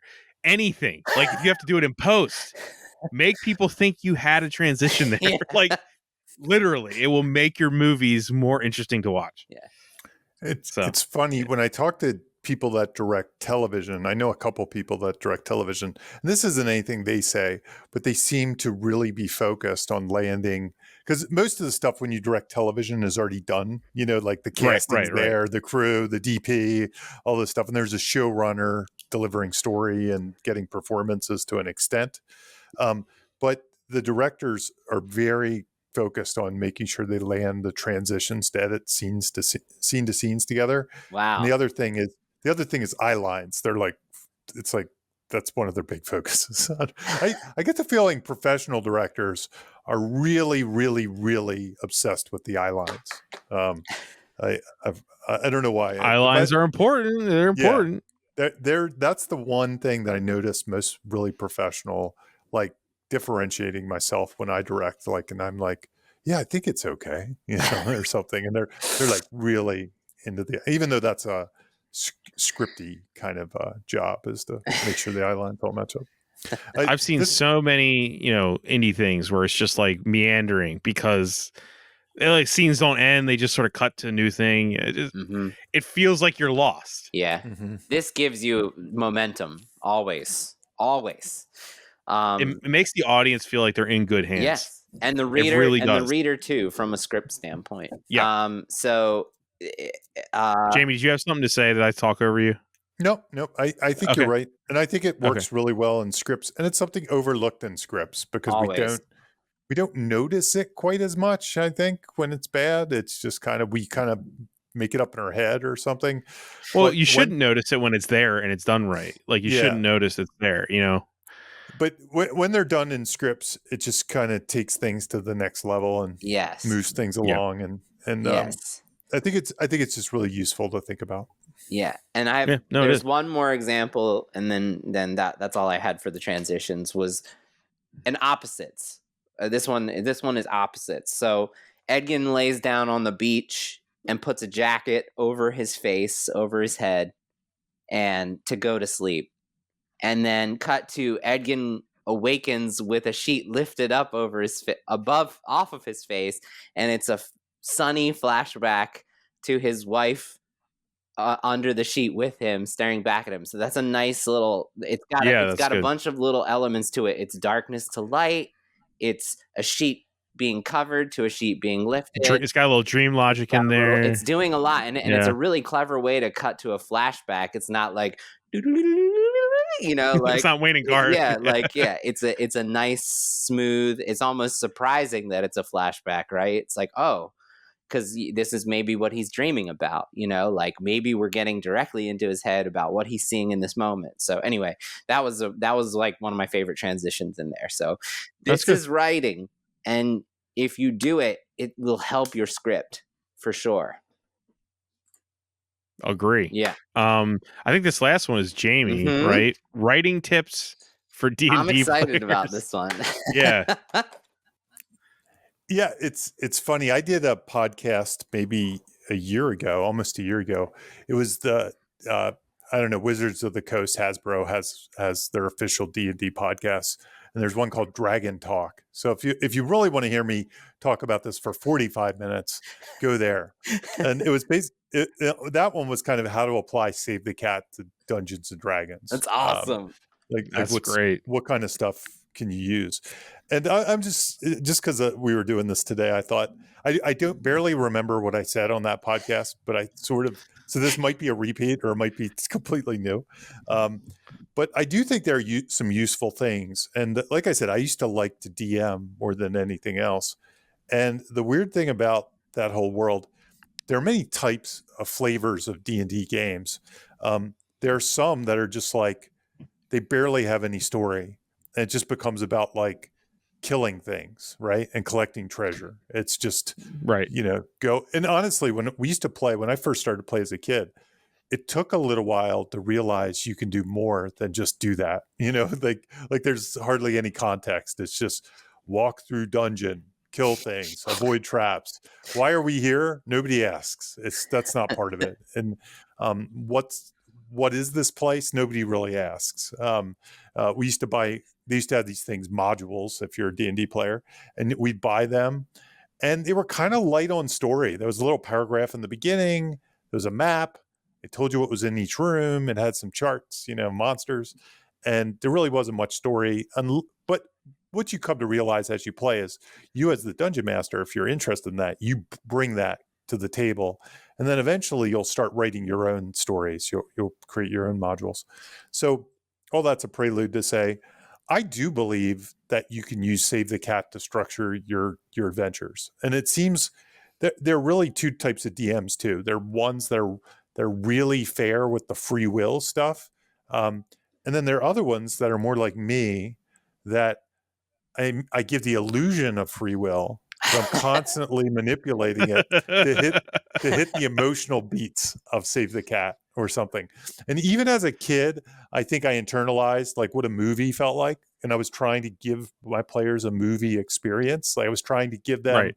an all is lost moment, a midpoint twist, the big finale that had setup and payoff. Setup and payoff was that bad guy's back or whatever, or the magic item can do this. This And was I all think instinctual, right? From it watching was movies too. It instinctual. wasn't Like yeah. all the things we're talking about now was just instinctual, and I became like the regular DM of our group because I did things like that all the time. But I think anybody can do it. So if you're a DM out there and you're interested in these things, I think breaking out Save the Cat and just mapping out what those beats are within your own module isn't a bad idea. On that podcast, I talked about it a little bit, but there's two other things I wanted to talk about. One of these I did bring up on that podcast. The other, I'm not sure if I did. So the first one is the Save the Cat genres. The thing I wasn't going to talk about. The Save the There Cat. he goes. Yeah. We still do it anyway. Yeah. The Save the Cat genres are It's got to be these on the story bingo patterns. card somewhere. Absolutely.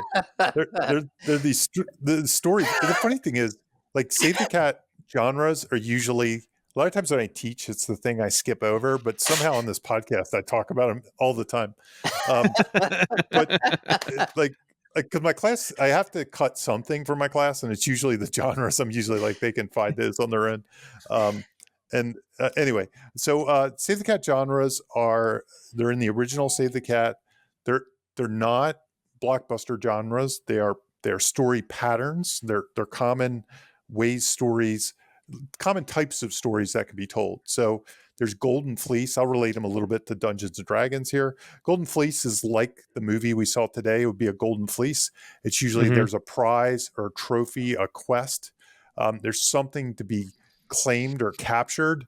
At the end, they could be sports movies, as we've done in recent days, but they can also be heist movies. And Lord of the Rings is a Golden Fleece movie. It's a quest to get to the end. You have like a particular target you're trying to accomplish. There's other ones like buddy love stories, Monster in the House we talk about all the time. They're your horror movies. You're trapped in some place with the monster trying to kill you.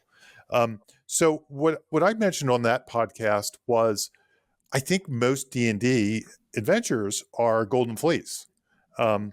They are just your standard run-of-the-mill, let's go into a dungeon and get the thing or kill the thing, right? And that's when the thing will be over.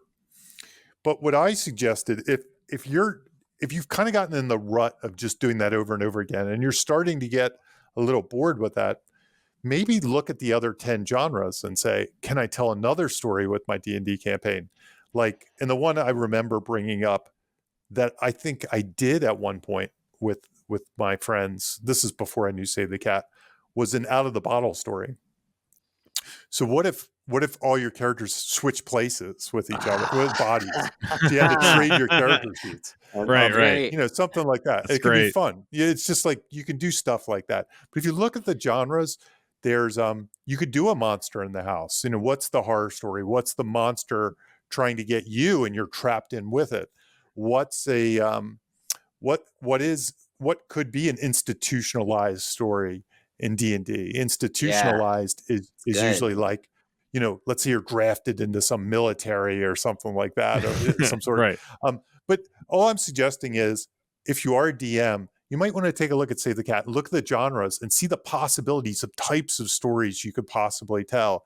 And maybe it's not just a dungeon crawl. Now, a lot of you better DMs, you might already be doing this, or it might just be something to give flavor to your bigger campaign. So that's one tip. That's good. And then Cool. the other tip that I suggest, and I didn't do this back in the day because I was a little bit beholden to the rules, and it just wasn't. It sort of came out organically, but not in the same way.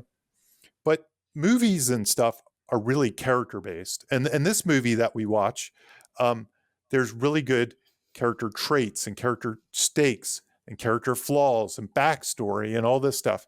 I actually think coming up with that stuff for your characters, or having your players come up with that stuff to an extent. There's certain people that do this already, but think in terms of the big three in the Save the Cat thing. So we have wants, flaws, and needs. And if you could come up with the flaw, what's your character's flaw and why did they get it? What's the backstory that they got that flaw? And you can almost think of this movie we just talked about, like, what would his flaw be? What's the backstory? And there's the whole thing about the order he was in and things like that. What's his want? What does he think he wants? He thinks he wants to save his wife, right? But what does he need? He needs this whole other thing that he'll find out later on in the quest, and he'll do something else. And then so that's the want, the flaw, the want, and the need. So come up with a flaw, come up with its backstory. How did they get that way? And come up with the need. And the other thing that I write about in my books is this thing called a broken compass. So once you have the flaw, come up with a list of bullet points that are kind of their internal psychology. Like, I'll never trust a wizard or something like that. Come up with a list That's good. of their personal code. Yeah.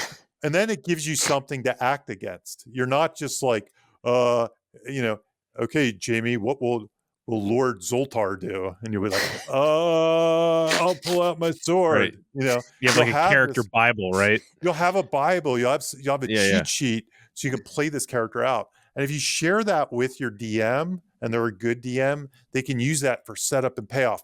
They can bring your backstory into the game. They can do all kinds of stuff like that.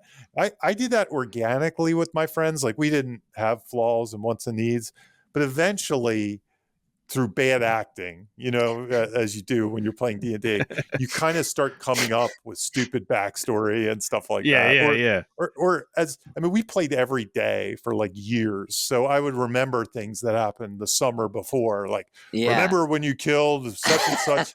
Well, this is his brother or something, it'd be stupid stuff like that. But anyway, there are three quick things. I probably said all those on that podcast. So if you want to go listen to the hour-long version of that same thing I just said, you can go check it out. Yeah. I guarantee you there are some listeners that are D&D players for sure. As I got to say, as much as D&D doesn't work for me, it does kind of warm my heart to think of people like looking up writing tips to make their campaigns better. Like that is like, I don't know, heartwarming in some way. Dedication to their hobby. Yeah. Absolutely. Yeah. I mean, you're hanging out with your friends, might as well do it right. Yeah. with your gaming. I think people, there's a lot of work that goes into DMing now. Like I used to kind of improv a lot of it when I was a kid, and it was because it was my friends and we knew stuff. And I would do a lot of the stuff I did do with Save the Cat now or something, where I'd sort of take a movie and I'd be like, okay, I'm going to adapt Aliens and turn it into a D&D campaign. You know what I mean? Like, that's awesome. Like here's this person that escaped from the colony, and they're going to take you back to it, and they don't want you to go, but it's the king secretly wants the monster to come back. And I'd be secretly just replaying Aliens skinned for D&D or something. I would do that all the time.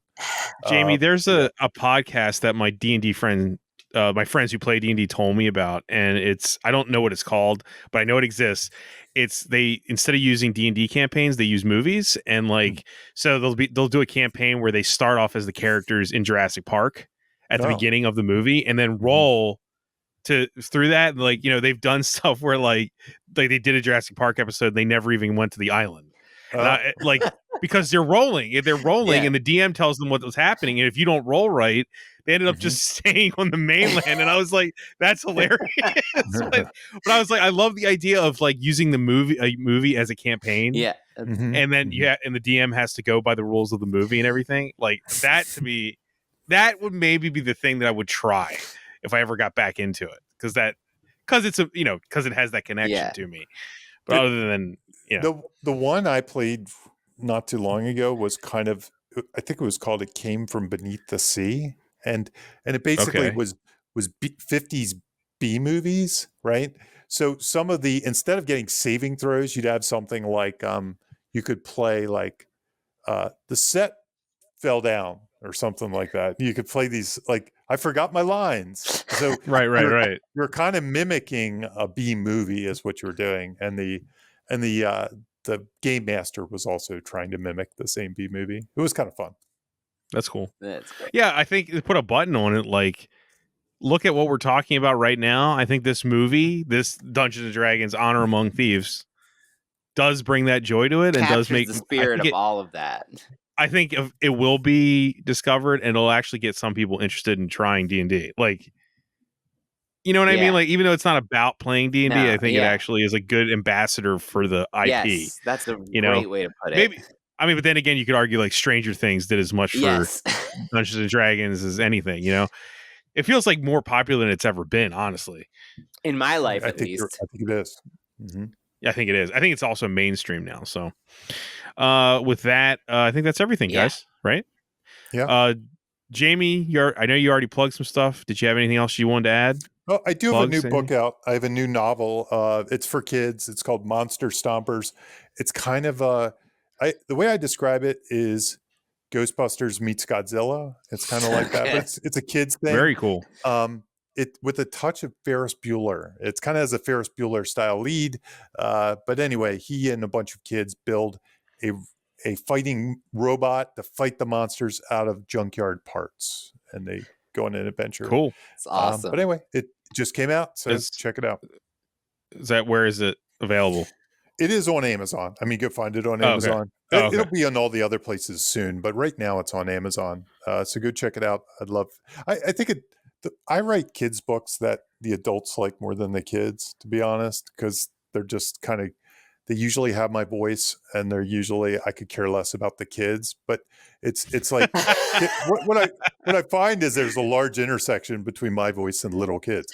But the reality is I write them for sort of me. I don't write them for little kids, and it just turns out that me and little kids are on the same wavelength. So they're not quite as juvenile as they would seem. They're kind of at a Harry Potter level, but mine are much more comedic and tongue-in-cheek and spoofy. By the way, cool. I do have a blog that's related to this podcast, so I should mention that. Save the Cat published a blog of mine. It's about rooting resumes, which we've talked about a lot on this particular podcast. And you can go check that out on the savethecat.com webpage. I think the title is something like, I can't remember, but it's Barry in Succession. It's breaking down Barry in Succession for how those kind of unlikable characters are made likable through rooting resumes. So check it out. That's awesome. Cool. Jimmy, do you have anything you want to add? Nope. I'm good. Okay. You don't want to plug script? Oh, I do plug it in the end. It's May 19th when we are recording this, and my next opening is September. So that's pretty much how long in advance you have to book me in order to get a set of notes. So yeah. Okay. And I just want to say thanks to everyone who shares the show, who leaves us reviews on Apple, awesome. Who supports me on Patreon. I appreciate it. I've been producing the shows for a very long time to a financial deficit, so it's nice that for the help. I appreciate it. And those are the things you can do if you want to help us out. I want to always keep the show ad free if we can. I don't like listening to ads when I listen to podcasts. We're sort of doing it, but yeah, but it's at the end. It's not interrupted in the middle yeah. or something like that. You know what I mean? So thank you all for everyone who supports and does all those things for us. Even a small retweet on Twitter, it helps so means the much. world. It means the world. I kind of hope one day it's like, hey, Jimmy, have you heard about this thing called MailChimp or whatever? I don't know. I think that'd be a lot of fun. Hey, if the money's right, Jamie, it all depends. I just think we should do it, even though we're not getting paid. We should just put in these commercials like that. Well, I would say, acting out a pre-written ad would be hilarious. Hey guys, Jamie, have you tried this new pickleball Subway sub? I'd be like, it'd be so good. Well, it'd probably be like pickles. It would be Squarespace or something. It's always Squarespace or some kind of supplement. Let's sell some supplements in here. Mm-hmm. We're talking about writing. You want your brain power. You need the right vitamin mix. You need brain power. You need athletic greens. Yeah. In the early days of podcasts, it was always, hey guys, check out Adam and Eve or whatever. Totally. I remember those days. Yeah, they were all Adam and Eve ads, I think. If Adam and Eve wants to pay big money, I will plug Adam and Eve. The sexiest show podcast. Yeah. Oh boy. 3 old white guys. All right. Yeah. The starring Darkon legend Jamie Nash. Right. Get your Adam and Eve products here. Adam and Eve, now with the best chainmail bikinis. There's a Trojan joke to be made there. Yeah. All right, I think that's everything. Bye, Thanks everyone. for listening, everyone. Bye-bye. Hey, this is Bob Rose, and thank you for listening to Writers Blockbusters. If you'd like to financially support the show, please consider joining my Patreon. I've been producing the podcast for several years completely out of pocket, and I'd like to keep producing it ad-free and no longer at a loss. If you'd like to help, head on over to patreon.com/Bob Rose Sucks. That's right, Bob Rose Sucks. And if you want the one and only Jimmy George to help polish up that writing project you're kind of struggling with, head on over to scriptbutcher.com. As a listener, you already know he's the best there is, scriptbutcher.com. You can also support the show by simply sharing it or leave us a review on Apple Podcasts. We appreciate both. Thank you for listening and see you next episode.